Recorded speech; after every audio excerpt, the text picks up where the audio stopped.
안녕하십니까. 오늘은 우리가 2019년 지방직 9급 문제를 보도록 하겠습니다.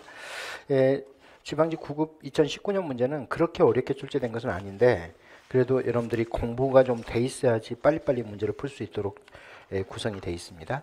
그래서 뭐 잘 만들어졌다고 보기는 어려운데 좀 난이도는 평이한 이런 모습이라고 볼 수 있겠습니다. 문제를 들어가서 우리가 좀 봐보면 1번 행정이 추구하는 가치에 대한 설명으로 옳지 않은 것은 1. 합리성은 어떤 행위가 궁극적 목표 달성을 위한 최적의 수단이 되느냐를 가리키는 개념이다. 그렇죠? 합리성이라는 단어는 목표를 달성하기 위하여 최적의 수단을 선택하는 행위와 관련되어 있는 게 합리성이죠. 그럼 당연히 1번은 맞죠. 2번 효과성을 투입 대비 산출의 비율을 능률성은 목표의 달성도를 나타내는 개념이다. 당연히 틀렸죠. 효과성이 바로 목표 달성도고 능률성은 투입 대비 산출, 최소의 투입으로 최대의 산출을 이해하는 것을 우리가 능률성이라고 하기 때문에 2번이 틀린 거죠. 3번 행정의 민주성은 대외적으로 국민의사의 존중 수령과 대내적으로 행정조직의 민주적 운영이라는 두 가지 측면이 있다. 그렇죠. 행정의 민주성은 대외적 민주성이 있고 대내적 민주성이 있는데 대외적 민주성은 시민과의 관계 측면에서의 민주성이고 대내적 민주성은 조직 내부의 인간화의 실현을 대내적 민주성이라고 해서 두 가지로 우리가 구분해 볼 수가 있습니다. 네 번째, 수평적 형평이란 같은 것은 같게, 수직적 형평이란 다른 것은 다르게, 이 개념이죠. 그래서 수평적 형평이란 동등한 것을 동등하게 취급하는 것이고 수직적 형평이란 동등하지 않는 것을 다르게 취급하는 것을 의미한다. 맞죠? 그래서 선생님이 이것도 수업 시간에 이 수직적 형평으로만 형평을 알고 있으면 안 된다고 여러 번 강조했습니다. 형평성이라는 게 사회적 약자를 돌보는 게 사회적 형평이다. 이렇게 생각하면 안 되고 이 두 가지로 다 구분해서 여러분들이 공부를 해 두셔야 됩니다. 문제가 쉽게 나왔죠. 2번 문제로 들어와서 보겠습니다. 대표 관료제에 대한 설명으로 옳지 않은 것은 이 대표 관료제와 관련해서는 여러분들이 뭐 개념 다 알죠. 바로 사회의 구성 비율에 맞게 관료제를 구성하는 관료제입니다. 그래서 사회 내의 인구 구성 비율에 맞게 바로 사회 내에 여성이 50%고 남성이 50%면 조직 내에도 남성 50%, 여성 50% 이렇게 반영하는 관료제를 바로 대표 관료제라고 이야기를 하는데 이 대표 관료제에서 대표성의 개념을 여러분들이 잘 알고 있어야 됩니다. 대표 관료제에서 대표성의 개념은 크게 두 가지로 나눠집니다. 하나는 소극적 대표성이 있고 또 하나는 적극적 대표성이 있고 이렇게 두 가지로 나눠지는데 소극적 대표성은 인적 구성 측면만을 바라보는 거예요. 인적 구성. 바로 뭐다? 여성이 50%고 남성이 50%다. 사회 내의 인구 구성이. 그러면 이걸 그대로 관료제에 반영하는 것. 여성 50%, 남성 50% 이렇게 두는 것을 우리가 소극적 대표성이라고 이야기합니다.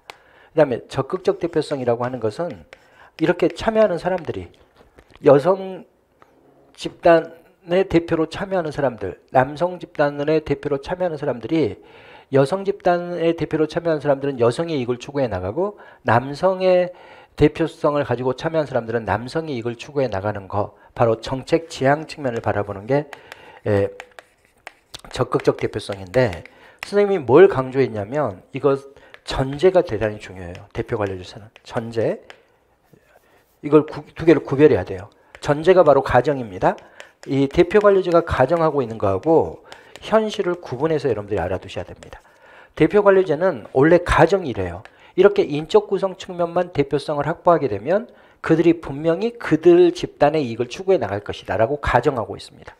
소극적 대표성을 확보하게 되면 저절로 적극적 대표성이 보장될 것이라는 가정, 이 가정을 두고 있는 게 바로 대표 관료제입니다. 그러나 현실은 절대 그렇지 않습니다.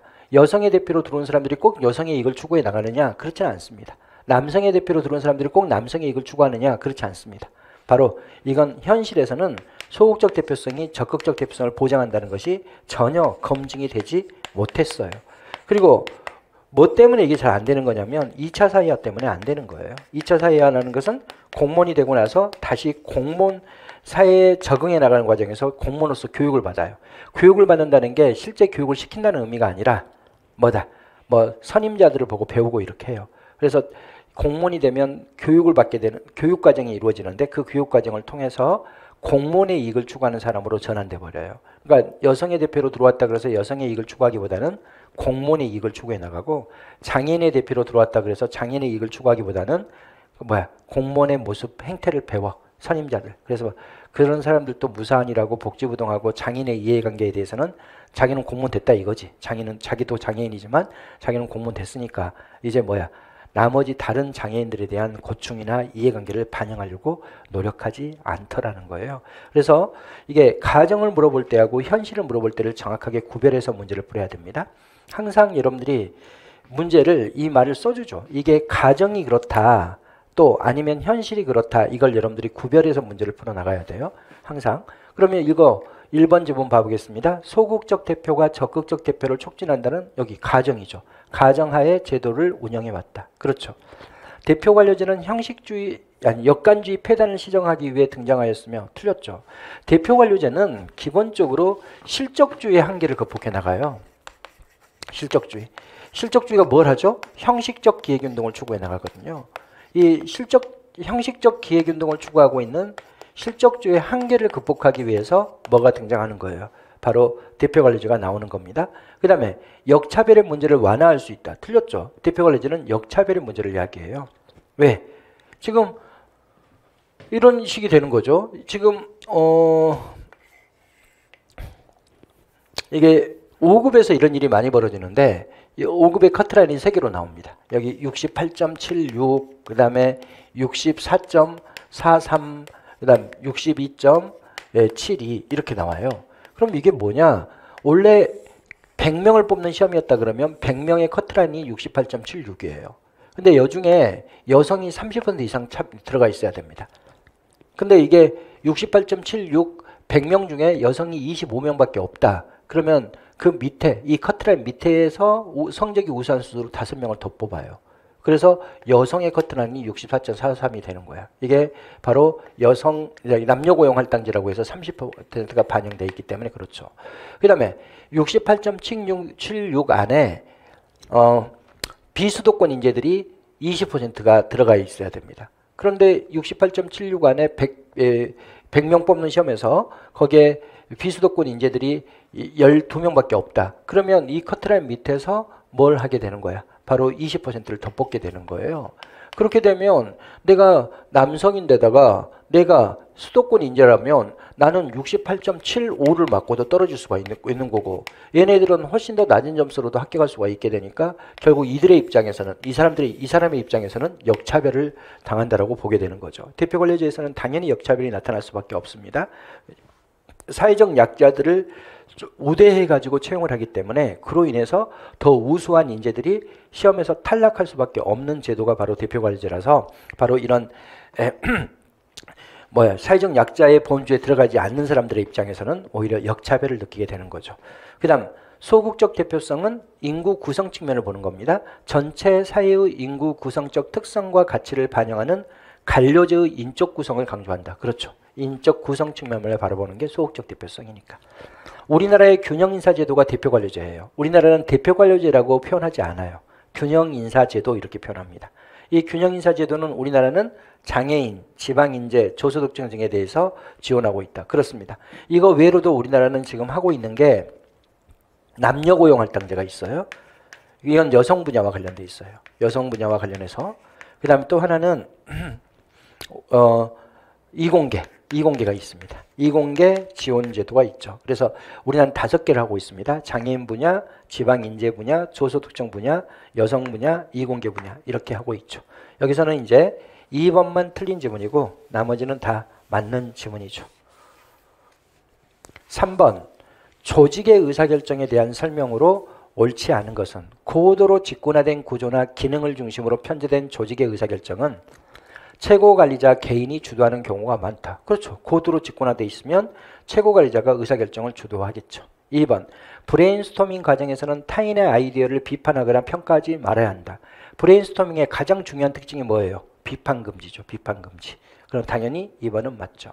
3번 현실의 세계에서는 완벽한 합리성이 아닌 제한된 합리성의 상황에서 의사결정이 이루어진다. 그렇죠. 완전한 합리성은 전지전능이를 이야기해요. 모든 대안을 다 알고 있고 각 대안의 미래를 정확하게 예측할 수 있다. 이게 완전한 합리성인데 그건 현실에서 불가능한 거죠. 인간은 대부분 다 뭘 가지고 있어요? 인지 능력상의 한계를 가지고 있어요.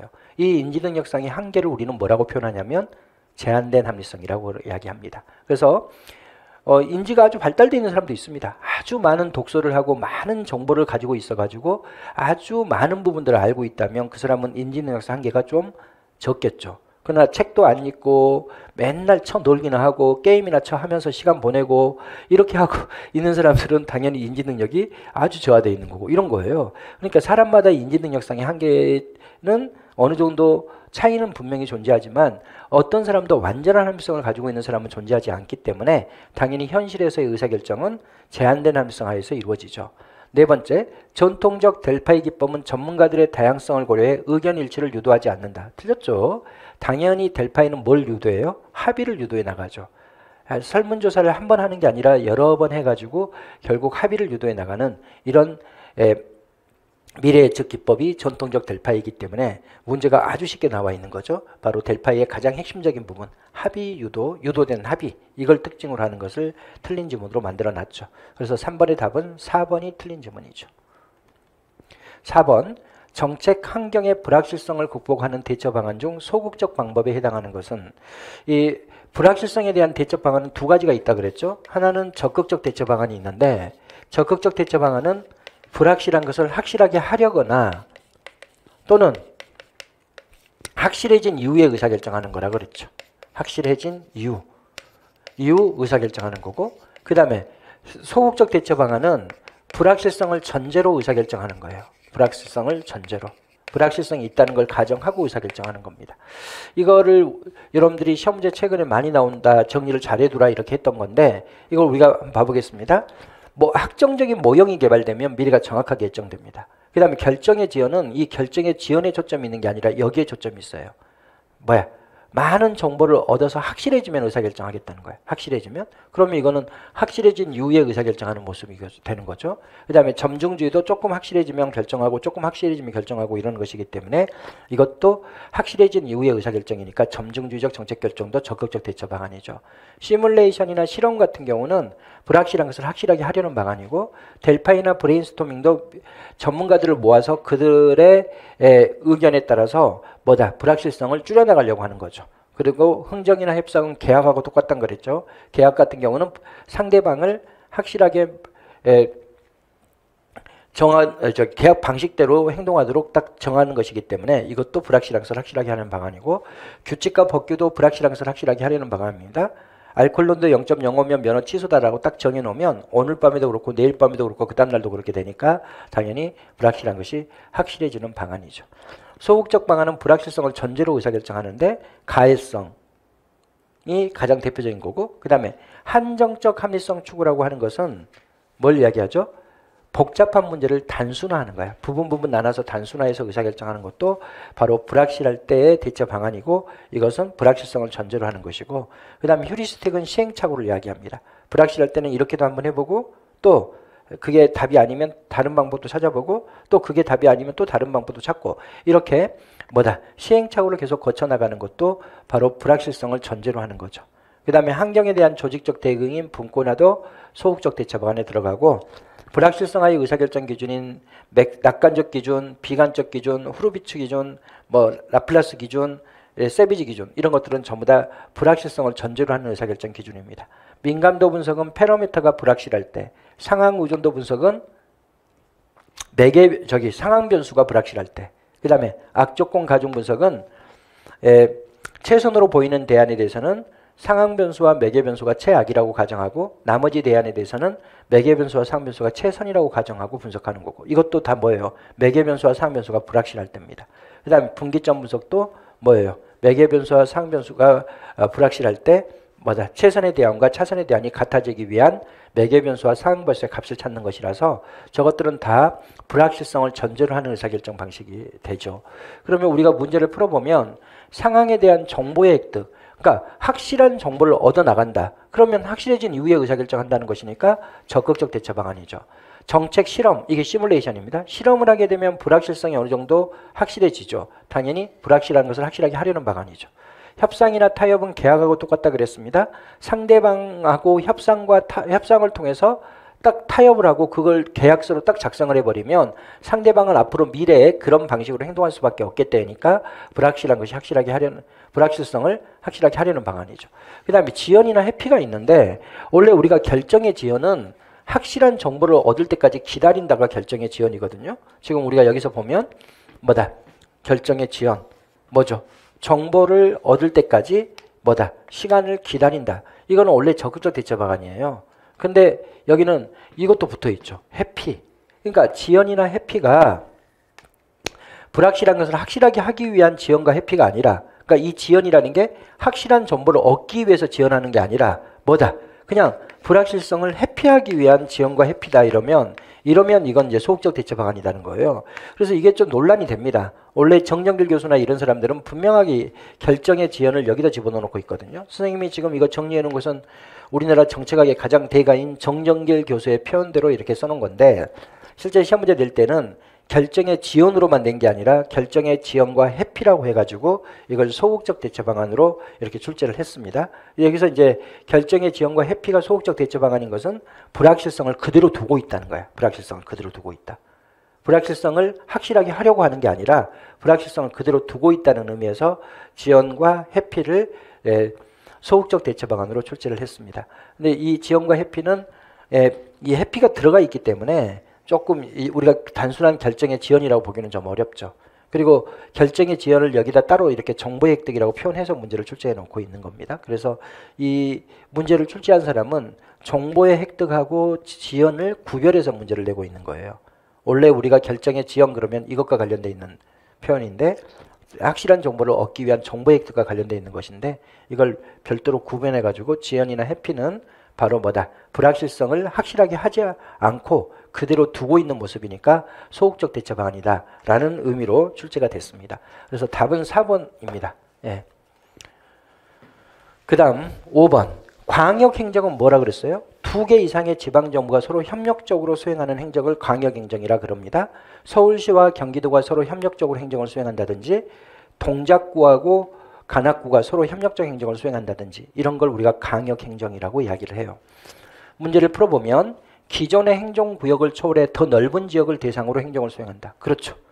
그 다음에 2번 행정권과 주민의 생활권을 일치시켜 행정의 효율성을 증진시킬 수 있다. 왜 이러냐? 기본적으로 요즘에는 경기도 사람들이 서울에 와서 일하는 사람들이 되게 많죠. 집은 경기도고 그 다음에 일터는 뭐야? 바로 서울이고 그게 생활권이에요. 근데 행정을 경기도 따로 해버리고 서울 따로 이렇게 하게 되면 사실 그 사람들이 경기도 사람들이 서울에 와서 일하는데도 불구하고 이걸 이렇게 분리를 해놓으면 그렇게 생활권과 행정권이 분리되는 모습이 나타나는 거죠. 그런 걸 극복하기 위해서 뭐가 이루어진다? 광역행정이 이루어지는 겁니다. 바로 생활권과 행정권이 분리되는 현상을 극복할 목적으로 뭐다? 2개 이상의 지방정부가 협력적으로 행정을 수행해 나간다. 바로 그래서 그렇게 해나가는 것이 바로 광역행정이죠. 그 다음에 규모의 경제를 확보하기 어렵다. 규모의 경제는 뭐라 그랬어요? 대규모의 시설물을 만들게 되면 공동 활용을 통해 가지고 능률성이 개선되는 게 규모의 경제예요. 동작구 따로 만들고 쓰레기 소각장을 관악구 쓰레기 소각장 따로 만들고 또 서초구 따로 만들고 이렇게 하면 구는 돈이 적고 이러기 때문에 아주 영세하고 빈약한 쓰레기 소각장이 만들어질 수밖에 없는데 서초구하고 동작구하고 관악구가 서로 힘을 합쳐가지고 더 많은 예산을 투입해서 최신의 기기로 이렇게 쓰레기 소각장을 만들게 되면 훨씬 나은 시설이 그리고 훨씬 대규모의 시설이 만들어지고 그로 인해서 능률성이 발휘될 수 있습니다. 그러니까 광역행정은 2개 이상의 지방정부가 서로 협력해서 대규모의 시설물을 만들어서 뭐다? 바로 규모의 경제를 실현하기가 용이한 거지. 그렇죠? 그래서 대규모 시설을 만들어서 공동활용을 통한 능률성이 발휘되는 것을 우리가 규모의 경제라 그러는데 당연히 광역행정은 규모의 경제를 실현하기 용이합니다. 그 다음에 2개 이상의 지방정부가 같이 힘을 합쳐서 같이 서비스를 제공하게 되면 2개 이상의 지방정부에 균질적인 서비스가 제공되겠죠. 그래서 균질적인 서비스를 제공하기 목적으로도 광역행정이 이루어지는 거죠. 뭐 문제가 쉬운 문제죠. 답은 3번이죠. 6번 옴부즈만 제도. 옴부즈만 제도는 입법부에 의해서 임명된 조사관을 원래는 옴부즈만이라고 이야기를 하는 거고 이 옴부즈만은 스웨덴에서 만들어졌던 거고, 우리나라에서는 국민권익위원회가 이런 옴부즈만의 기능을 수행하고 있습니다. 우리나라의 국민권익위원회는 헌법상 독립성을 보장하기 위해 대통령 소속으로 설치되었다. 틀렸죠. 우리나라의 국민권익위원회는 국무총리 소속이죠. 그렇죠? 이것도 대단히 중요하고 시험 문제 여러 번 나왔던 겁니다.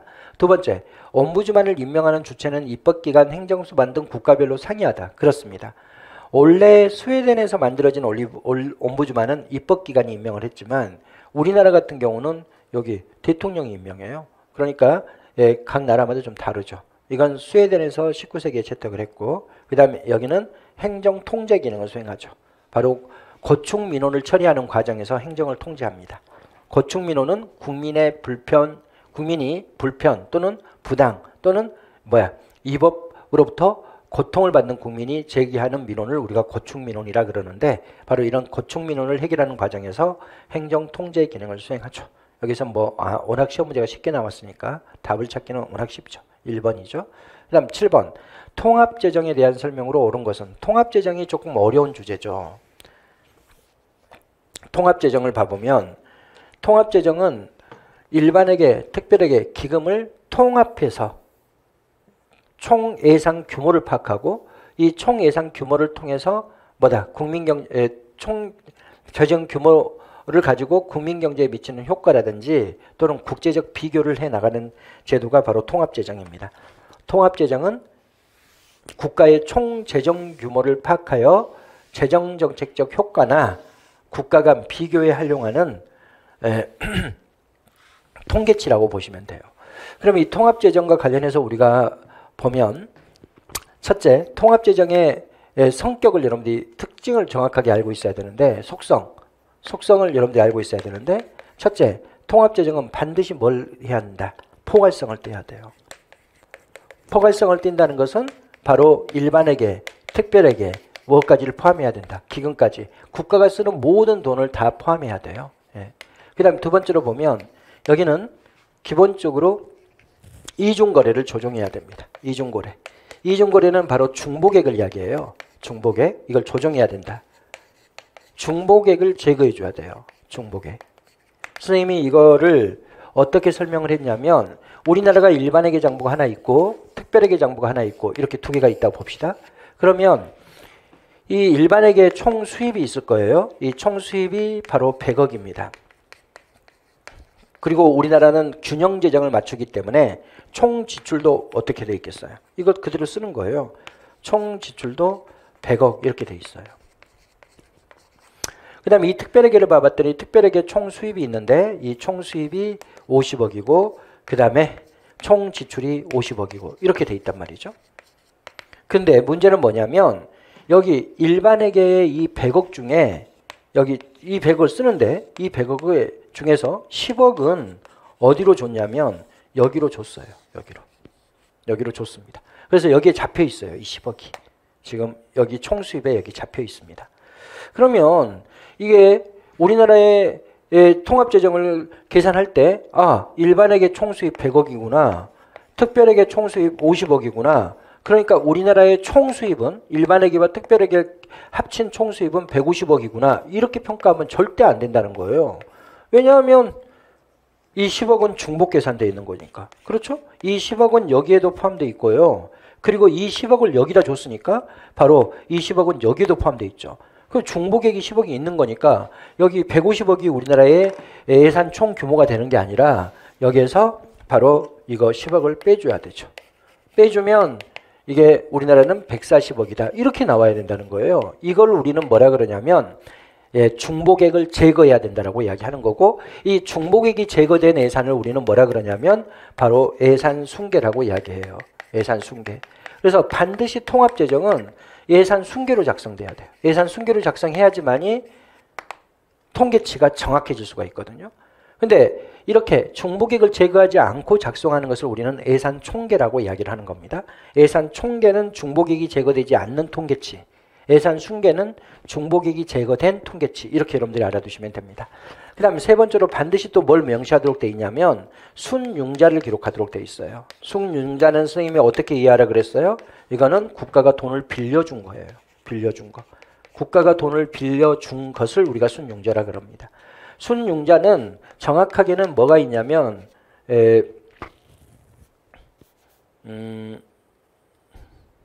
대출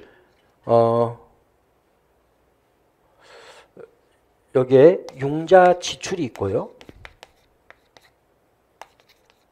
그 다음에 융자 수입이 있고 이래요. 이 순융자를 우리가 다른 말로 뭐라고도 하냐면 대출순계라고도 이야기합니다. 당연히 선생님 좀 이거 거꾸로 썼는데 이거 보겠습니다. 융자 수입에서 융자 지출을 빼요. 그럼 뭐가 나오겠어요? 순융자가 나오겠지. 이걸 명시해야 돼요. 그 다음 네 번째로 보면 또 여기에 뭘 명시하냐면 보존재원을 명시합니다. 보존재원은 뭐라 그랬어요? 국가가 돈을 빌린 거예요. 빌린 것. 적자가 발생했을 때 보전하는 재원입니다. 적자가 발생했을 때 보존하는 재원에는 국공채도 있을 거고 차관 수입도 있을 거고 이럴 거 아니에요? 그걸 명시하는 거예요. 여기는 이제 이 두 가지를 뭘 기록하죠? 보존 지출, 보존 수입. 보존 수입은 돈을 빌려온 거고 보존 지출은 과거에 빌려온 돈을 갚아나가는 거고 이것을 기록하도록 돼 있어요. 그러면 여기까지 우리가 보겠습니다. 1번 일반에게 특별에게 기금을 포함한다. 그렇습니다. 포괄성을 떼야 되기 때문에 반드시 일반에게 특별에게 기금을 포함하도록 돼 있습니다. 2번 통합재정의 기간 범위에 공공기관은 포함되지만 지방자치단체는 포함되지 않는다. 틀렸습니다. 우리나라는 당연히 여기에 뭘 포함시켜요? 바로 중앙정부뿐만 아니라 지방자치단체를 당연히 포함시키고 있습니다. 중앙정부의 일반에게 특별에게 기금과 그 다음에 지방정부의 일반에게 특별에게 기금을 모두 포함해야 돼요. 국가가 쓰는 모든 돈을 이야기하기 때문에 지방자치단체는 포함이 되고 공공기관은 포함되어 있지 않는 데가 많습니다. 그게 금융성 공공기관은 배제해놨거든요. 우리나라가. 그래서 지방자치단체는 당연히 포함되지만 비금융성 공공부만을 통합재정으로 작성을 하기 때문에 바로 공공기관 중에서 금융성 공공기관은 빠져 있어요. 이건 이제 뭐냐면 우리나라에 대한 거예요. 우리나라와 관련해서 봐보면 우리나라는 통합재정을 어떻게 작성하냐면 비금융 공공부문만을 작성합니다. 비금융 공공부문. 그럼 이 비금융 공공부문이라는 데가 어디냐? 당연히 중앙정부의 일반에게 특별에게 기금인데 여기에서 금융성 기금을 제외하고 작성합니다. 그 다음에 지방정부 일반에게 특별에게 기금인데 여기서 금융성 기금을 제외하고 작성해요. 그래서 우리나라는 지방정부도 당연히 포함시키고 있습니다. 다만 공공기관 중에서는 금융성 공공기관은 배제되어 있는 거죠. 그 다음 국민의 입장에서 느끼는 정부의 지출 규모며 내를 포함한다 하고 4번 2005년부터 정부의 재정 규모 통계로 사용하고 있으며 세입과 세출을 총계 개념으로 파악한다. 이 3번과 4번과 관련되어 있는 것이 바로 총 지출 규모예요. 이 통합재정 규모라는 게 있고요. 통합재정 규모. 이게 있고 총 지출 규모가 있어요. 이게 전부 다 뭐에 대한 거냐면 총 지출에 대한 거예요. 총 지출. 물론 이거 말고도 또 있습니다. 또 있는데 지금 시험 문제 나올 때는 항상 이 통합재정 규모하고 총지출 규모를 비교해서 시험 문제를 내기 때문에 두 개만 선생님이 썼는데 통합재정 규모는 예산 순계로 작성돼요. 예산 순계로. 그리고 총지출 규모는 예산 총계로 작성이 됩니다. 그리고 국민이 느낄 때의 지출 규모는 이거예요. 국민. 왜 그러냐면 국민은 그냥 단순히 더하거든요. 일반에게 그 다음에 특별에게 이렇게 있으면 일반에게 100억, 특별에게 50억, 더했더니 150억이구나 이러지. 국민들이 여기서 어떻게 중복액을 찾아내고 이렇게 할 수가 없습니다. 그러니까 국민들이 느끼는 총지출 규모는 국민들은 그냥 단순히 이걸 더하거든요. 여기 일반에게 장부가 하나 있고 우리나라가 특별에게 장부가 20개가 있다. 그럼 그 다음에 기금정부가 67개가 있는데 그냥 국민들의 입장에서는 이것을 총수입을 다 더해가지고 아 우리나라 총수입은 이만큼이고 그 다음에 총지출을 다 더해가지고 아 우리나라 총지출은 이만큼이구나 이렇게 알지 국민들이 여기서 중복액을 찾아내고 이렇게 하지를 못합니다. 그러니까 아주 중복액을 찾아내려면 예산서의 구체적인 내용들 다 면밀히 검토해야 되기 때문에 그래서 이 국민들이 느끼는 정부 지출 규모는 바로 이 총 지출 규모라고 이야기를 해요. 그러면 우리가 문제를 다시 풀어보면 국민의 입장에서 느끼는 정부의 지출 규모 이건 총 지출 규모지 통합재정 규모가 아닙니다. 내부 거래를 포함한다. 내부 거래가 바로 뭐예요? 이 중복액이 바로 내부 거래예요. 어디 갔죠? 이 중복액. 중복액이 내부 거래야. 그러니까 중복액이 포함되어 있다 이런 뜻이잖아요. 그러면 이거는 당연히 총 지출 규모죠. 총 지출 규모는 중복액이 제거되지 않는 예산 총계로 작성되니까. 그래서 3번이 틀린 거죠. 4번 2005년부터 정부의 재정 규모 통계로 사용하고 있으며 세입과 세출을 총계 개념으로 파악한다. 이게 바로 총 지출 규모예요. 그래서 세입과 세출을 총계 개념, 예산 총계로 작성하는 것이 통합재정이니까 당연히 총 지출 규모니까 당연히 4번도 틀린 거죠. 그러면 2번도 틀렸고 3번도 틀렸고 4번도 틀려서 1번만 옳은 지문이 되겠습니다. 그 다음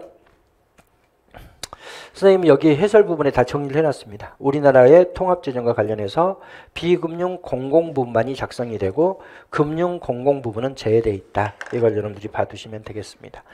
그 다음에 로이가 제시한 구성정책의 사례로 옳지 않은 것은 8번 문제. 이건 또 너무 쉽게 냈죠. 구성정책은 뭐라 그랬어요? 헌정 수행에 필요한 운영 규칙과 관련된 정책을 우리가 구성정책이라 그러고 구성정책은 주로 그 예가 뭐라 그랬어요? 정부 조직 내부에 대한 것이다 해서 정부 부처의 신설, 폐지, 또 공무원과 관련된 정책들 그 다음에 선거구 조정이라든지 행정구역 개편 이런 것들이 다 구성정책에 들어간다고 했죠. 1번 공직자 보수에 관한 정책은 공무원의 보수에 관한 정책이니까 구성정책에 포함되고 선거구 조정도 구성정책에 포함되고 정부기관이나 기구 신설에 관한 정책도 구성정책에 들어가죠. 국유지불화는 뭐예요? 국가가 소유하고 있는 땅을 싼 가격에 민간에게 판매하는 거예요. 이건 배분정책에 들어갑니다. 그렇죠? 이건 뭐 정부 조직 내부와 관련되어 있는 게 아니라 바로 싼 가격에 매각을 하는 것이기 때문에 배분 정책의 대표적인 예죠. 그 다음 9번 예산 과정에 대한 설명으로 옳은 것은 각 중앙부처가 총액 한도를 지정한 후에 사업별 예산을 편성하고 있어 기획재정부의 사업별 예산 통제 기능은 미약하다. 이 말을 여러분들 이해할 수 있나요? 절대로 총액은 각 중앙부처가 지정해 주지 않아요. 우리가 예산 과정을 봐보면 어떻게 돼 있어요? 특히 예산 편성 과정을 보면 각 중앙간서가 기획재정부에게 중기사업계획서를 제출하죠. 5년 단위의 중기사업계획서를. 그러면 이 기획재정부는 이 각 중앙간서가 제시하는 중기사업계획서를 종합해가지고 국가진영운용계획을 짜죠. 그리고 이 국가진영운용계획을 짜서 기획재정부가 각 중앙간서에게 예산안 편성 지침을 주죠. 근데 이 예산안 편성 지침에는 뭐가 들어가 있어요? 바로 간서별 지출 한도가 딱 나와요. 간서별 지출 한도.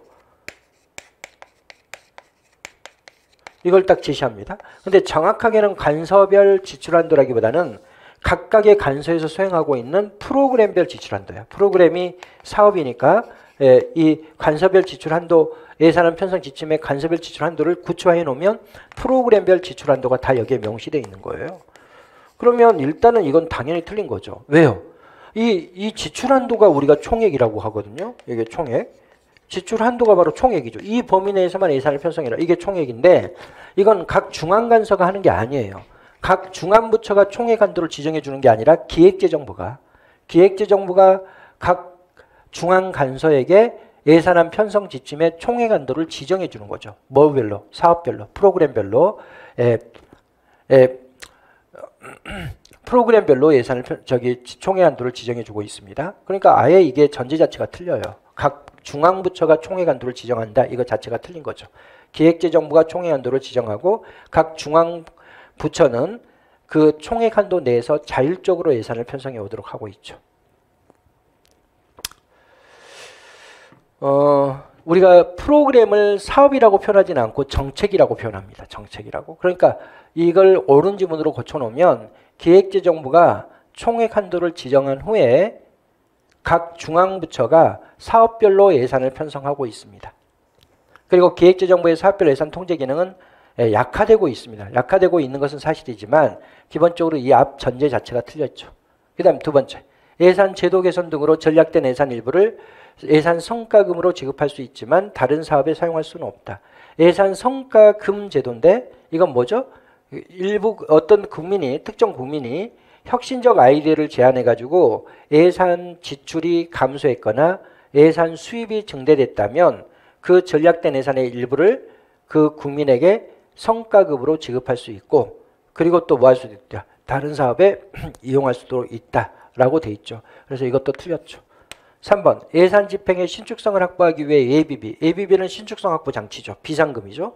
총액 계상 예산은 선생님 뭐라 그랬어요? 총량만 주고 뭐 한다? 지출에 있어서 자율성을 주는 제도가 총액 계상 예산이고, 총액 계상 예산은 서구에서는 지출 통제 예산으로 불린다라고 이야기를 했습니다. 총액 계상 예산 제도라는 것은 총량만 기획재정부가 통제를 하는 거고, 실제 자율적으로 집행을 허용하는 포괄적 지출을 허용하는 제도, 바로 이거고, 당연히 이것은 신축성을 확보하기 위한 장치죠.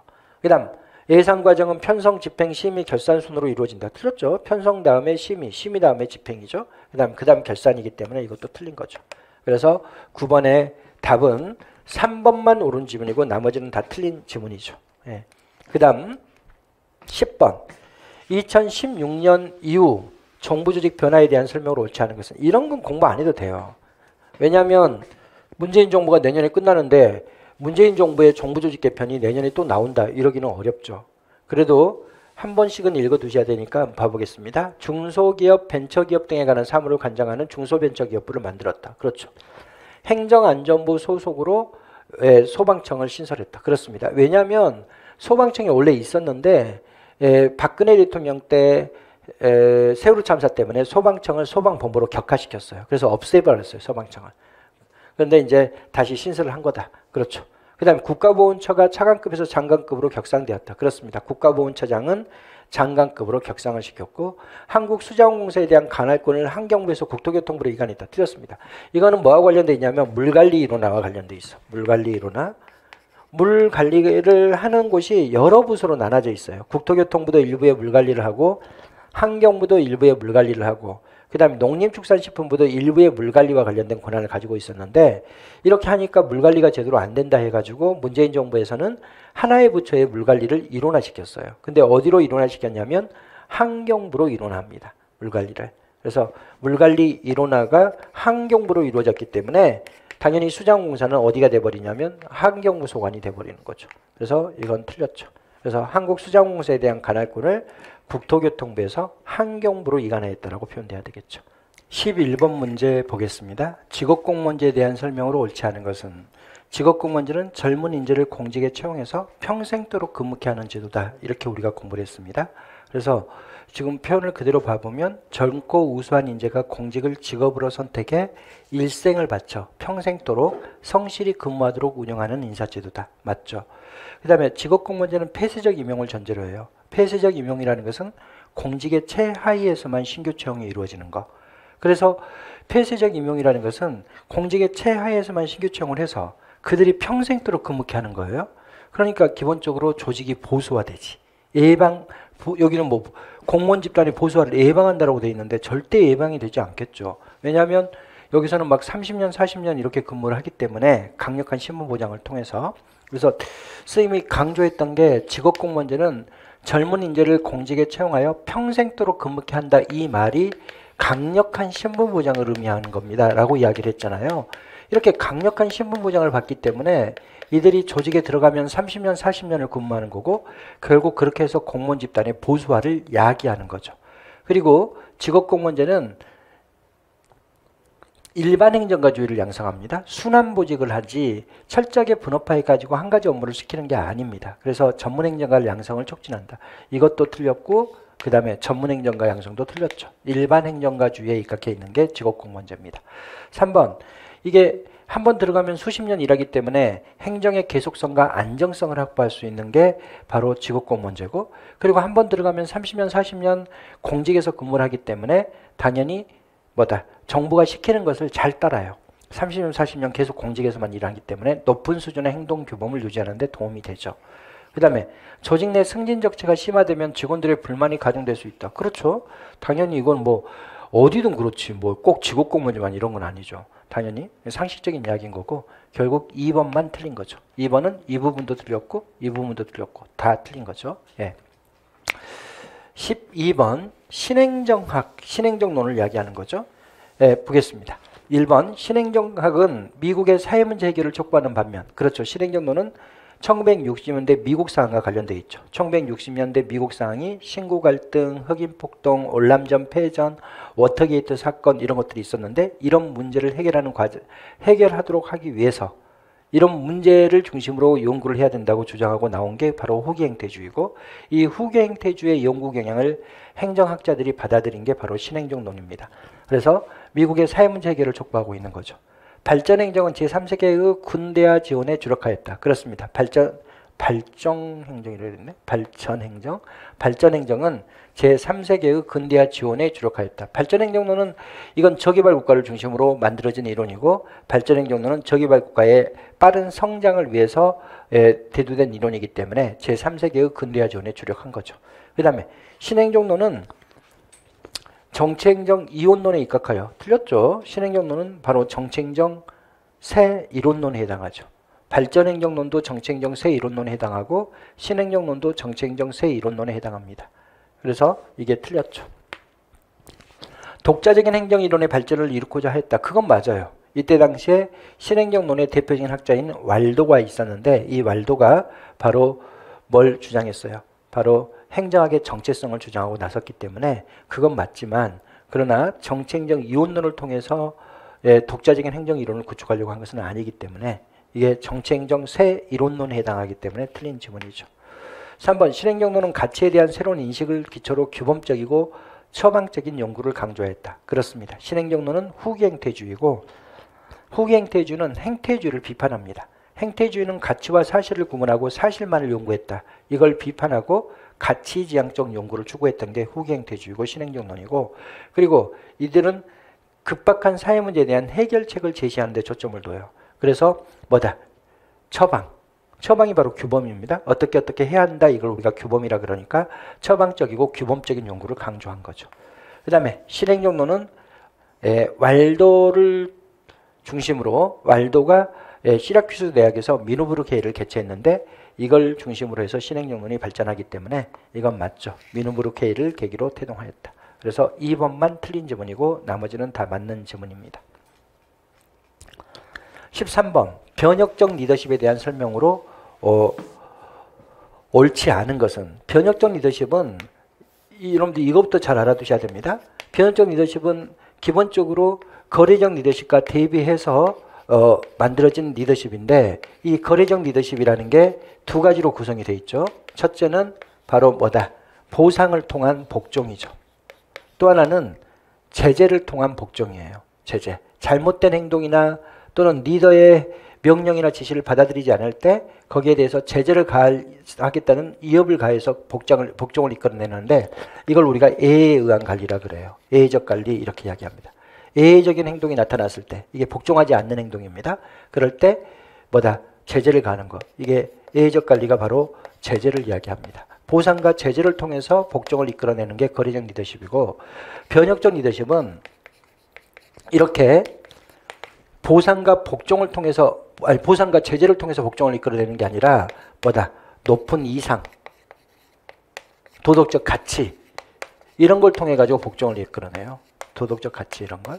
그리고 변혁적 리더십의 구성 요소를 봐보면 첫째 카리스마, 두 번째 영감, 세 번째 지적 자극, 네 번째 개별적 배려 이 네 가지를 가지고 복종을 이끌어내는 리더십이 변혁적 리더십입니다. 그럼 1번 지문을 봐보면 리더가 인본주의, 평화 등 도덕적 가치와 이상을 호소하는 방식으로 부하의 의식 수준을 높인다. 그렇죠. 리더가 부하들의 창의성을 개발하는 지적 자극을 중시한다. 여기 지적 자극이 있죠. 그 다음에 리더가 부하에게 특별한 관심을 보이거나 자긍심과 신념을 심어준다. 이런 게 이제 개별적 배려예요. 각각의 부하들에게 특별한 관심을 보이는 거. 이런 게 개인적 배려. 그 다음에 관심을 보이는 거 이런 것이 여기에 들어갑니다. 그 다음에 4번 조직 참여의 기대가 적은 경우에 적합하며 틀렸습니다. 변혁적 리더십은 이렇게 이상과 도덕적 가치를 뭐해서 강조해서 복종을 일으키는 거야. 여러분들도 당연히 부모님이 도덕적인 이야기를 하니까 따라주는 거고 부모님이 비도덕적이고 아주 비윤리적인 행동을 자꾸 여러분들에게 요구하면 여러분들이 그 말을 따르겠어요? 또 교사들도 마찬가지죠. 교사들도 여러분들이 훌륭한 인격을 갖출 수 있도록 좋은 말을 하니까 따라주는 거잖아요. 그런 게 바로 이런 거야. 도덕적 이상과 가치를 자꾸 리더가 강조하니까 따라주는 게 변혁적 리더십이기 때문에 여기는 당연히 뭐다? 부하의 조직 참여의 기대가 적은 경우에 적합하다. 그럼 당연히 틀리죠. 그 다음에 애의 관리가 바로 이건데 이건 거리적 리더십의 구성 요소니까 당연히 틀린 겁니다. 그래서 4번이 틀린 거고 나머지는 전부 다 변혁적 리더십의 주요 내용들을 표현하고 있습니다. 14번 정책 결정 모형에 대한 설명으로 옳지 않은 것은 린드브룸과 같은 점중주의자들은 합리 모형이 불가능한 일을 결정자에게 강요함으로써 바람직한 정책 결정에 도움을 주지 못한다고 주장한다. 그렇죠. 합리 모형은 이 세상에 존재하는 모든 대안을 다 찾아내야 되고 각 대안의 미래를 완벽하게 예측해가지고 최종 결정을 해야 되는데 이거는 실제 현실에서는 불가능하죠. 그러니까 점중주의자인 린드브룸은 합리 모형은 비현실적인 것을 결정자에게 강요하고 있다는 비판을 합니다. 당연히 맞는 말이고 두 번째, 사이먼의 만족 모형은 합리 모형에 대한 심각한 도전이다. 합리 모형은 완전한 합리성을 추구하는데 안전한 합리성을 전제로 하고 있거든요. 근데 현실에서 안전한 합리성을 가지고 있는 사람은 아무도 없어요. 사이먼의 만족 모형이 주장하는 바처럼 제한된 합리성을 가지고 있는 게 당연한 거죠. 그러니까 이건 합리 모형에 대한 심각한 도전입니다. 그리고 인간의 인지능력이라는 기본적인 요소에서 그렇죠. 인간의 인지능력상의 한계를 전제로 만들어진 게 사이먼의 만족 모형이죠. 그래서 이 기본적인 요소에서 출발했기 때문에 이론적 영향이 컸다. 그렇습니다. 여러분들이 사이먼은 이걸 제한된 합리성, 인지능력상의 한계를 가진 합리성을 주장해서 노벨 경제학상을 받아요. 그래서 이 사람이 행정학에만 영향을 미친 게 아니에요. 경제학이나 모든 부분에서 영향을 미쳐요. 경제학은 뭘 전제로 하죠? 완전한 합리성을 전제로 하거든요. 그게 잘못됐다라고 해가지고 모든 사회과학의 영역에 엄청난 영향을 미쳤던 사람이 바로 사이먼입니다. 그럼 당연히 맞는 말이죠. 엣지온이는 합리 모형과 점증 모형의 단점을 극복하기 위해 혼합 주사 모형을 주장했죠. 혼합 주사 모형. 그래서 선생님이 정책 결정 모형을 공부할 때는 학자들의 이름도 반드시 알고 있어야 된다 그랬습니다. 그래서 합리 모형의 학자만 없어요. 그거는 가장 이상적인 모형이니까 그건 놔두고 그리고 점증 모형은 윌다브스키, 린드브룸, 만족 모형은 사이먼과 마치, 그 다음 방금 문제 나왔던 혼합 주사 모형은 엣지온이, 그 다음 최종 모형은 드로우 이렇게 돼 있는 거죠. 예. 그 다음에 스타인브루너는 시스템 공학의 사이버네틱스 개념을 응용하여 관료제에서 이루어지는 정책 결정을 단순하게 묘사하고자 노력하였다. 예. 스타인브루너가 바로 사이버네틱스 모형을 제시한 사람이 바로 스타인브루너입니다. 우리가 집단적 의사결정 모형을 다시 한번 봐보면 회사 모형은 뭐예요? 마치와 사이어트가 주장하는 거고 쓰레기통 모형은 코엔, 올젠, 마치는 또 들어가요.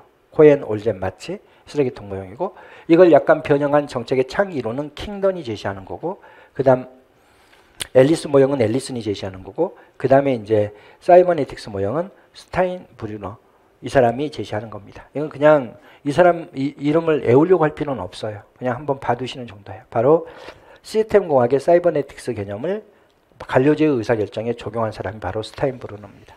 그래서 4번은 맞는 질문이고 여기서는 엣지온이가 틀렸죠. 그래서 문제는 아주 쉽죠. 사람 이름만 알고 있다면 맞출 수 있도록 문제가 출제됐죠. 15번 주민참여제도에 대한 설명으로 옳지 않은 것은 주민참여제도는 주민투표, 주민소환, 주민소송 등이 있다. 그렇습니다. 지방자치법에서는 주민소송에 관한 사항을 명시하고 있다. 그렇습니다. 여러분들이 이걸 잘 알아두셔야 됩니다.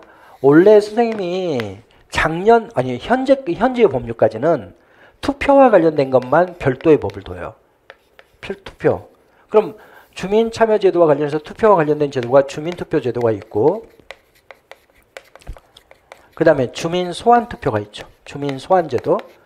이 두 개는 별도의 법을 둡니다. 그렇다고 해서 지방자치법에 근거가 없다는 건 아닙니다. 지방자치법에 뭐라고 써져 있냐면 주민투표의 구체적 사항은 별도의 법률로 정한다. 또 주민소환투표에 대한 구체적인 사항은 별도의 법률에 의한다라고 해서 주민투표든 주민소환이든 전부 다 지방자치법에 근거를 두고 있지만 이게 별도의 법률로 이렇게 구체적인 사항을 정하도록 되어 있습니다. 근데 올해는 이것까지 집어넣어놨어요. 주민 발안까지. 그래서 주민 발안은 뭐예요? 주민 조례개표 청구권이 바로 주민 발안인데 이게 여러분들이 직접민주주의의 3대 구성 요소거든요. 주민투표, 주민소환, 주민 발안. 이게 이제 직접민주주의 3대 구성 요소인데 이것도 별도의 법으로 규정하도록 해서 이게 제정이 됐습니다. 주민조례발안법이라고 해가지고 제정이 됐어요. 그래서 이 세 개는 별도의 법의 구체적 사항을 정하고 있다. 이걸 여러분들이 알고 있어야 됩니다. 그 다음 그러니까 이 세 개를 제외하고는 구체적인 사항들이 다 어디에 써져 있냐면 지방자치법에 써져 있어요. 그럼 구체적인 사항이 지방자치법에 써져 있는 게 뭐겠어요? 주민감사 청구하고 그 다음에 주민소송은 이거는 구체적인 사항들이 전부 다 어디에 써져 있냐면 지방자치법에 명시되어 있습니다. 이런 것들이 가끔 시험 문제 나와요. 구체적인 사항들이 지방자치법에 명시되어 있는지 아니면 별도의 법에 명시되어 있는지 이런 것들이 시험 문제 나오기 때문에 여러분들이 그걸 봐두셔야 됩니다. 당연히 지방자치법에는 주민소송에 관한 사항을 명시하고 있습니다. 그 다음에 지역구 지방의회 의원에 대한 주민소환투표는 당의 지방의회 의원의 지역선거구를 대상으로 한다. 당연하죠. 그 지역 사람들이 뽑았으니까. 그 뽑은 사람들이 이제 주민소환투표도 하는 겁니다. 그건 당연한 거고요. 법에 써져 있는 거죠. 지방자치단체가 조례를 제정하면 해당 지역에 거주하는 18세 이상의 외국인에게도 주민투표권이 부여된다. 이것도 여러분들이 알아두셔야 되는데 이 투표에 대한 것은 무조건 지금 현재 19세로 돼 있어요. 지금 법률이 바뀌었어. 19세로 돼 있고요. 이거 투표가 아닌 이런 거 있죠. 이런 것은 전부 다 여전히 18세로 나이를 낮춰놨습니다. 이거 여러분들이 잘 알고 있어야 돼요. 투표에 대한 것만 19세로 돼 있는 거고 나머지는 다 18세로 돼 있다. 그러면 지금 이건 주민투표에 대한 거죠. 19세죠. 19세. 그럼 당연히 이거 선생님이 이거 중요하다 그랬어요. 19세인지 18세인지 나이 대단히 중요합니다. 이걸 정확하게 여러분들이 알고 있어야 됩니다.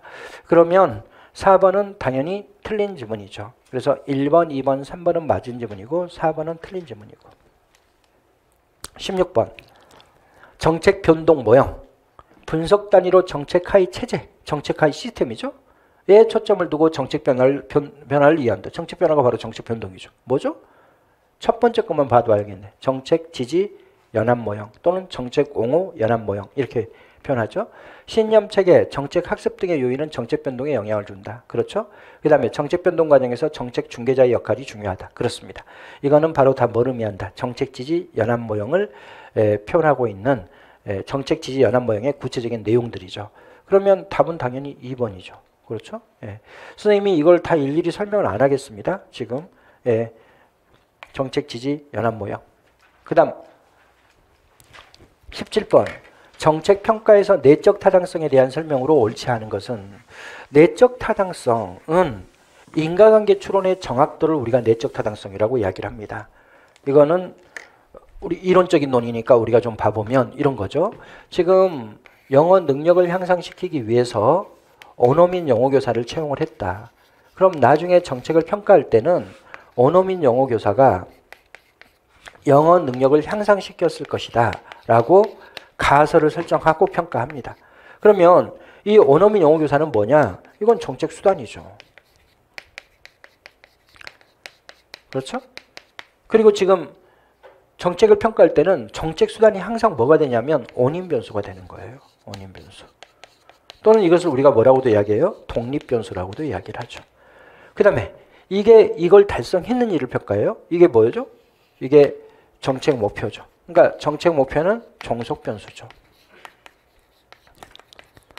이거는 목표는 항상 결과 변수 또는 우리가 이것을 종속 변수라고 이야기를 하는 거죠. 그러면 지금 원어민 영어교사가 영어 능력을 향상시켰다라고 한다면 우리는 뭐라 그래요? 인과관계가 있다 이렇게 표현하는 거예요. 정책 수단이 정책 목표를 달성했다면, 즉 원인 변수가 결과 변수를 가져왔다면 우리는 뭐다? 둘 간의 인과관계가 있다 이렇게 이야기를 한단 말이죠. 그럼 지금 우리가 시험 문제 낸 것은 내적 타당성인데, 내적 타당성은 뭘 이야기하냐면 이 원인 변수와 결과 변수 간의 정확한 관계, 뭐죠? 인과관계 추론의 정확도예요. 원인 변수와 결과 변수와의 관계에 대한 추론의 정확도를 이야기합니다. 인과관계 추론의 정확도를 우리는 내적 타당도라고 이야기를 해요. 근데요, 실제 원어민 영유사 때 배우기 전에 아이들의 토익 점수가 500점이었고 원어민 영유사 때 배우고 나서 아이들의 토익 점수가 600점이 됐다면 실제 이게 원어민 영유사의 효과라고 볼 수 있어요, 없어요? 없습니다. 왜냐하면 여기는 엄청나게 많은 게 개입돼요. 뭐 측정 효과가 한 20점 나올 수가 있고, 그 다음에 사건 효과가 또 한 20점 이렇게 나올 수가 있고, 그 다음 또 뭐 여기에 성숙 효과가 한 10점, 그 다음 뭐 회귀 인공 요소 이런 게 또 한 20점 이러면 이걸 다 빼줘야 돼요. 20점, 20점, 40점에 60점에다 70점을 빼줘야 됩니다. 그러니까 여기 100점을 원어민 영유사가 효과를 가져온 게 아니라 이 70점을 빼주는 거야. 그러면 30점이 원어민 영유사의 효과인 거예요. 이게. 그렇죠? 그럼 일단은 여러분들이 내적 타당성과 관련해서 시험 문제가 나왔기 때문에 이 내적 타당성은 이것을 전제로 인과관계 추론의 정확도를 의미한다라고 보고 당연히 이걸 의미하는 거니까 이걸 가지고 문제를 풀어보겠습니다. 준실험보다는 진실험을 사용할 때 내적 타당성의 저유 요인이 다양하게 나타난다. 맞아요? 틀려요? 틀려요. 진실험은 실험 집단과 비교 집단의 동질성이 확보된 상태에서 실험이기 때문에 뭐다? 바로 이런 이야기입니다. A라는 집단, B라는 집단 이렇게 돼 있으면 A라는 집단의 토익 점수 950점짜리가 여기에 한 명 있다면 여기도 950점짜리 한 명, 여기는 940점짜리가 여기에 두 명 있다면 여기도 940점짜리 두 명, 이런 식으로 완전히 동질성을 확보해 놓으면요, 그러면 여기에서 성숙효과나 여기에서 성숙효과나 거의 비슷하게 나타나요. 여기서 측정효과나 바로 여기에서 측정효과나 비슷하게 나타납니다. 그러니까 여기는 100점이 올랐고요, 그 다음에 여기는 70점이 올랐다 이러면 이걸 빼면 30점이 원어민 영유사 효과가 되는 이유는 이 70점 안에 뭐가 들어가 있는 거야? 성숙 효과도 들어가 있고 측정 효과도 들어가 있고 저기에 써져 있는 사건 효과도 들어가 있고. 왜? 다 똑같이 나타나니까. 왜 그러냐? 서로 다른 특성을 가진 아이들은 안 그래요. 여기는 공부 잘하는 애들로만 구성이 되어 있고 여기는 공부 못하는 애들로만 구성이 되어 있으면 여기는 측정 효과가 훨씬 크게 나타납니다. 왜 그러겠어요? 공부 잘하는 애들이 기억력이 높은 거예요. 측정 효과는 뭐예요? 실험 집단과 비교 집단을 구성할 때의 측정이 실험이 끝나고 나서의 측정에 영향을 미쳐요. 왜? 1년 전에 시험 봤던 것을 똑같이 1년 후에 시험을 보기 때문에 그 문제에 대해서 익숙해져 있겠지, 실험 대상자들이. 공부 잘하는 애들은 기억력이 높기 때문에 측정 효과가 크게 나타나고 공부 못하는 애들은 측정 효과가 적게 나타나는데 기본적으로 여기는 똑같은 이런 성적을 가진 아이들로 구성을 해놨기 때문에 이런 것들이 거의 비슷비슷하게 나타나서 바로 여기서 100점 오르고 여기서 70점 올랐다면 이걸 빼서 이 점수가 바로 뭐다? 바로 원어민 영유사 효과라고 볼 수가 있습니다. 왜냐하면 이게 약분되는 걸로 보니까 이 70점이 바로 약분되는 부분이에요. 이게 이런 게 다 약분되는 걸로 볼 수 있기 때문에. 그래서 내적 타당성이 높은 것은 진실험이지 준실험이 될 수가 없죠. 그래서 1번은 틀렸죠. 진실험보다 준실험을 사용할 때 실험 집단과 비교 집단이 동질성이 확보되어 있지 않을 때 내적 타당성의 저유 요인이 다양하게 나타나는 거죠. 틀렸죠. 정책의 집행과 효과 사이에 존재하는 인과관계 추론이 가능한 평가가 내적 타당성이 있는 평가다. 그렇죠. 내적 타당성은 인과관계 추론의 정확도이기 때문에 바로 인과관계 추론이 가능한 평가가 내적 타당성이 있는 평가죠. 그 다음에 허위 변수나 혼란 변수를 배제할 수 있다면 내적 타당성을 높일 수 있다. 이게 여러분들이 지금 뭐예요? 혼란 변수죠. 독립 변수와 종속 변수 간의 일부 관계가 있는데 그 관계를 더 가중시켜주는 이 변수들이 다 혼란 변수들이야. 이것들을 완전히 제거할 수만 있다면 당연히 원인 변수와 결과 변수의 관계를 정확하게 추론할 수가 있겠죠. 이게 허위 변수가 될 수도 있습니다. 허위 변수가 될 수 있다는 것은 이런 거죠. 지금 측정 효과로 100점이 올랐다.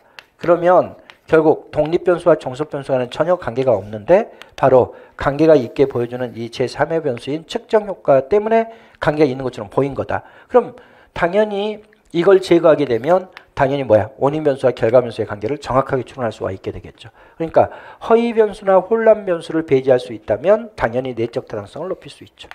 선발요인이나 상실요인 이런 것들은 다 내적 타당성을 저해하는 요소들인데 이런 것을 통제하기 위해서는 무작위 배정. 무작위 배정이 바로 뭐예요? 진실험 설계의 통제 방법이죠. 사전 측정 이것도 뭐예요?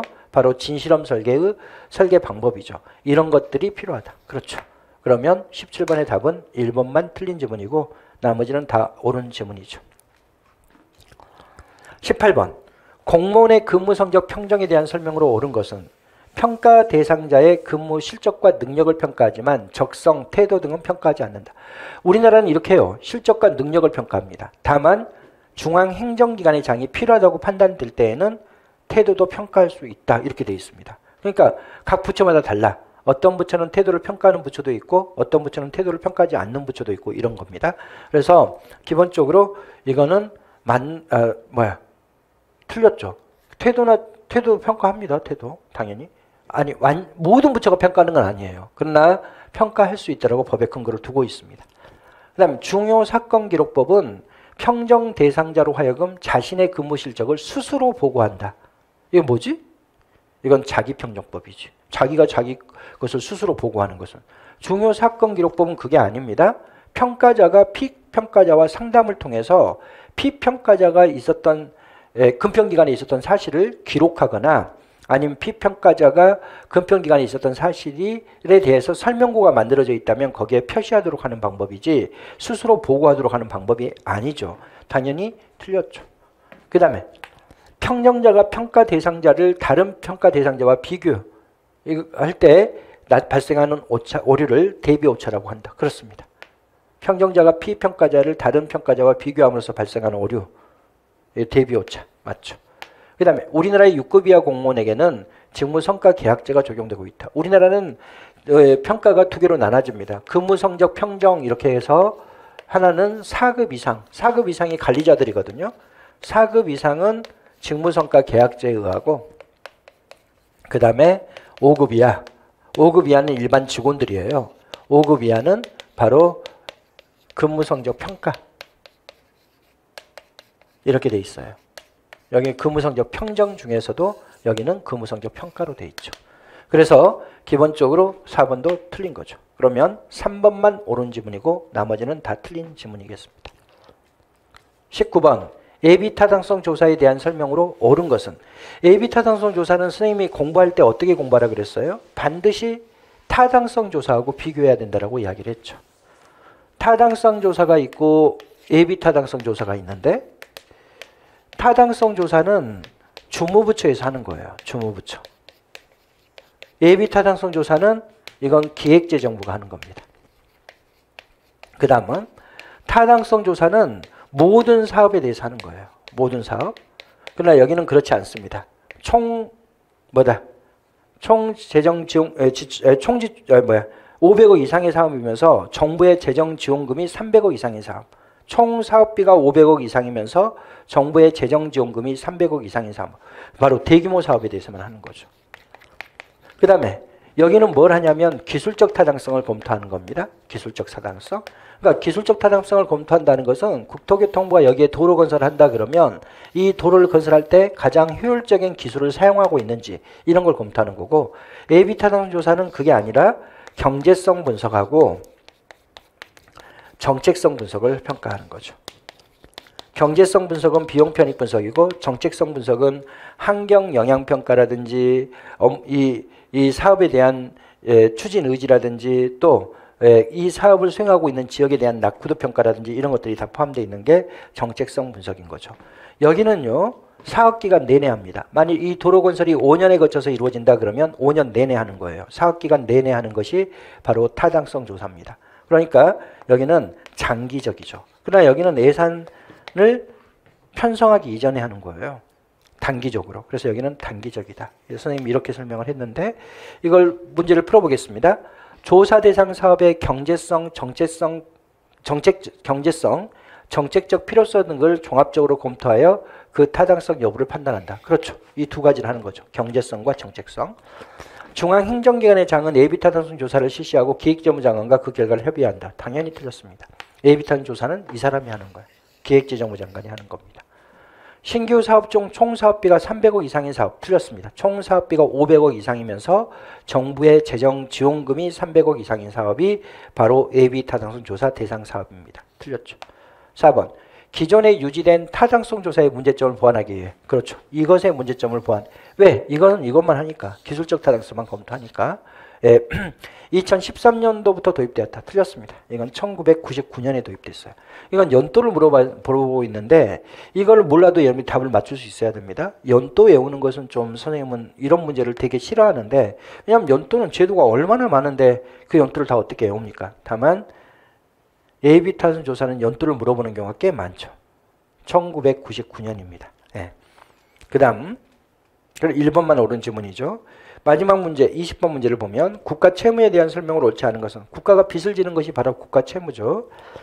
예, 1번 기획재무장관은 국가채무관리계획을 수립해야 한다. 그렇습니다. 기획재무장관은 국가채무관리계획을 수립해서 국회에 제출해야 돼요.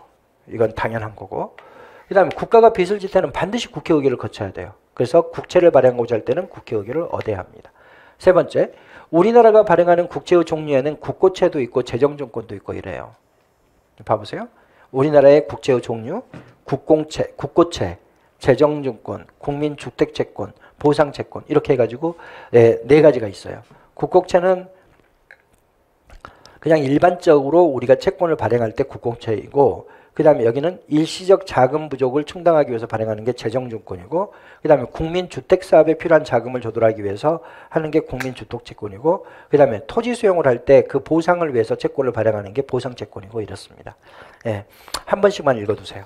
이걸 여러분들이 막 다 완벽하게 암기하고 이럴 필요 전혀 없는 주제입니다. 다만 국채에는 이런 게 있구나 정도 여러분들이 알아두시면 됩니다. 그러면 국채의 종류에는 국고채도 있고 재정증권도 있죠. 당연히 3번이 틀린 거죠. 그 다음 우리나라의 GDP 대비 국가 채무 비율은 일본과 미국보다 낮은 상태다. 그렇습니다.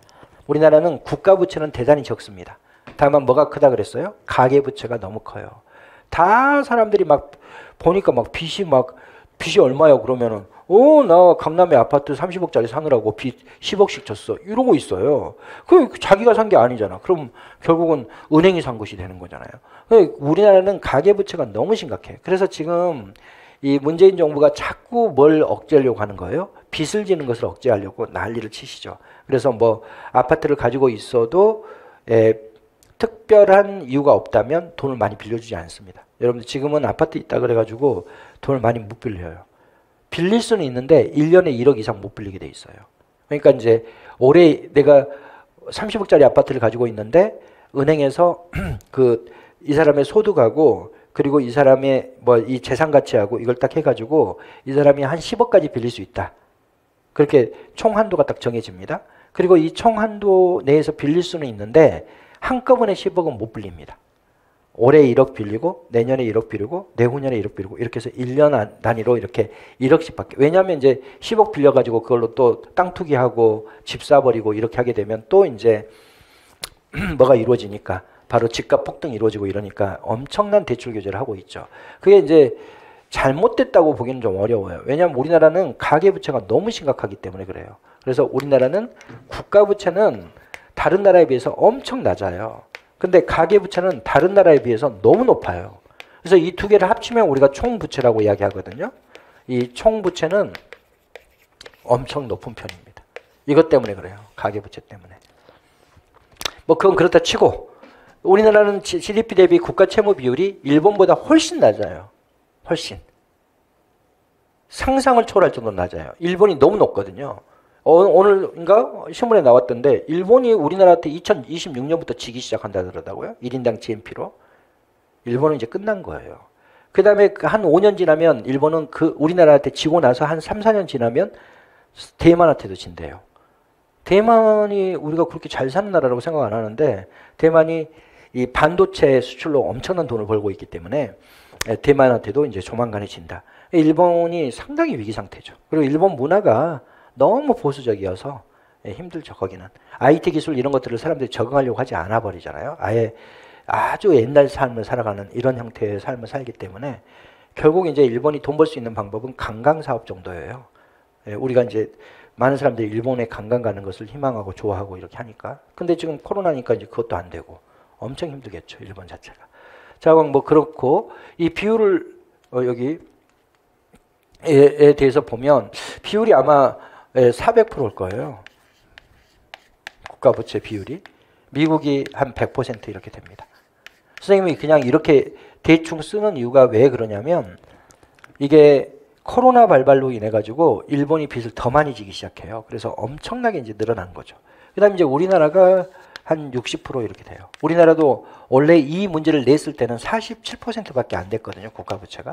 바로 1인당 GDP의 47%, 국민 총소득의 47% 이 정도였는데 지금 그리고 미국은 한 80%였고 그다음에 이제 일본은 그때 당시에도 400%였는데 지금 이제 더 올라갔겠죠. 미국은 또 많이 올렸죠. 미국도 이제 코로나 극복을 위해서 돈을 많이 썼기 때문에 우리나라도 이제 코로나 극복을 위해서 부채를 많이 졌기 때문에 지금은 좀 많이 올라온 셈이죠. 그렇다 하더라도 우리나라는 미국의 2분의 1 수준에밖에 안 되고 일본으로 따지면 뭐 8분의 1인가? 예, 상당히 낮죠. 예. 8분의 1이구나. 8분의 1 수준밖에 안 돼요. 8분의 1. 그래서 상당히 낮죠. 우리가 40%면 10분의 1인인데 여기 60% 정도 우리가 올라왔으니까 8분의 1 정도, 이 정도 수준이죠. 그래서 이건 상식적인 이야기, 이건 시사적인 이야기, 상식적인 이야기라기보다는 시사 문제지, 시사 문제. 당연히 이것은 맞는 말이죠. 그러면 이것만 틀린 거죠. 여기까지 우리가 지방직 국어 문제를 풀어봤는데 몇몇 문제가 좀 어렵게 출제된 것도 있습니다. 특히 이런 20번 문제 같은 경우는 그때 당시에 대부분 수험생들이 준비가 안 돼 있는 문제였던 거지 이게. 그래서 그때 당시에는 어려웠겠죠. 지금은 이제 조금 쉽게 우리가 볼 수 있는 거고. 그 다음에 이제 4번 문제와 관련해서는 논란의 여지가 조금 있긴 하죠. 아까 선생님이 이야기했던 불확실성에 대한 대처 방안에 대한 문제. 나머지 문제들은 그런데 또 대부분 또 쉽게 출제가 됐기 때문에 여러분들이 문제를 잘 복습을 해두시고 정리를 잘 해두시기 바랍니다. 다음 주에는 7급 문제, 2019년 7급 문제를 가지고 여러분들하고 같이 다루도록 하겠습니다. 다음 주에 뵙도록 하겠습니다. 고생하셨습니다.